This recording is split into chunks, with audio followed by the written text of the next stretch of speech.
મોડાસાના જાણીતા ડોક્ટરના પુત્રનું કુલ્લુમાં ડૂબી જવાથી મોત થયું। અમદાવાદમાં કરતો હતો MBBSનો અભ્યાસ, દીકરો બન્યો દાનવ। પત્ની સહિત પરિવારના 8 લોકોને પતાવી નાખ્યા, પછી પોતે પણ લટકી ગયો। રાજકોટ અગ્નિકાંડના 72 કલાક બાદ યુવતીની થઈ ઓળખ। DNA મેચ થયા બાદ મોડી સાંજે નીકળી અંતિમ યાત્રા, આખું ગામ હિપકે ચડ્યું। જમ્મુ કાશ્મીરમાં મોટી દુર્ઘટના, પ્રવાસીઓની બસ ઊંડી ખીણમાં ખાબકી, 15ના મોત, 20થી વધુ લોકો ઘાયલ। સુરતમાં પતિને તરછોડનારી પ્રેમિકા સાથે પ્રેમીએ 7 વર્ષે રંગરેલિયા મનાવી, લાખો રૂપિયા અને સોનું માંગી હાંકી કાઢી। સુરતમાં બેસવા બાબતે બોલાચાલી થતા યુવકની હત્યા કરાઈ। દિયોદરમાં ઘર કંકાસમાં જમાઈએ ધારદાર હથિયાર વડે હુમલો કરી સાસુની હત્યા કરી।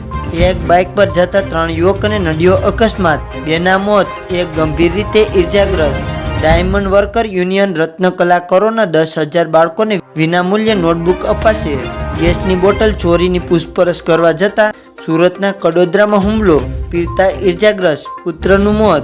રાજકોટમાં 3 પેટ્રોલ પંપ, 6 સ્કૂલ, હોટેલ સહિત 14 મિલકત સીલ, કમિશનર ખુદ મેદાનમાં આવ્યા। 150 ફૂટ ઊંડી ખીણમાં ખાબકી શ્રદ્ધાળુઓ ભરેલી બસ, 21 લોકોના દર્દનાક મોત। જમ્મુ કાશ્મીરના અખનૂરમાં પેસેન્જર ભરેલી બસ ઊંડી ખીણમાં પડી, 20 લોકોના મોત। રામેશ્વર પાર્કમાં રહેતી 34 વર્ષીય પરણિતાનું હાર્ટ એટેકથી મોત। PM મોદીનું આજથી વિવેકાનંદ ખડક પર 45 કલાકનું ધ્યાન, દરિયા કિનારે લોકોને પ્રવેશ પર પ્રતિબંધ।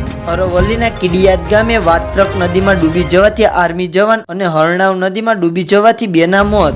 12 કરોડની જમીનને 70 લાખમાં પડાવી લેવાના ઈરાદે છેતરપિંડી કરનારા ઝડપાયા। માતા પિતાની આંખ ઉઘડતો કિસ્સો, બંધ ગાડીમાં શ્વાસ રૂંઝાતા બાળકનું મૃત્યુ।